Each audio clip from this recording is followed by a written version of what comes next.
ఒక ఆంక్షలు, ఒక రకమైనటువంటి భయము, ఒక రకమైనటువంటి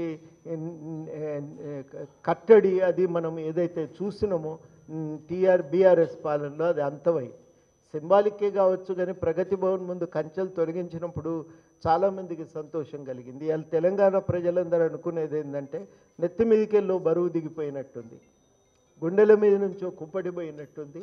అన్నిటికంటే మించి చాలా విస్తృతంగా మాట్లాడుకుంటున్న మాట ఏంటంటే వాట్సాప్ని నిషేధించడం, ఇప్పుడు డైరెక్ట్గా ఫోన్లో స్వేచ్ఛగా మాట్లాడుకోవచ్చును.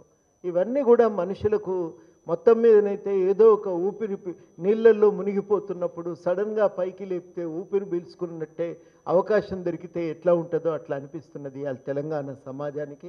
ఏదైనా దగ్గరికి పోతే వింటున్నారు, సెక్రటేరియట్ ఇవాళ నిండుగా జనం పోతూనే ఉన్నారు, కలుస్తున్నారు. ముఖ్యమంత్రి గారిని కలిసి వచ్చిన వాళ్ళు కూడా కొంత స్వాంతన పొందుతున్నారు.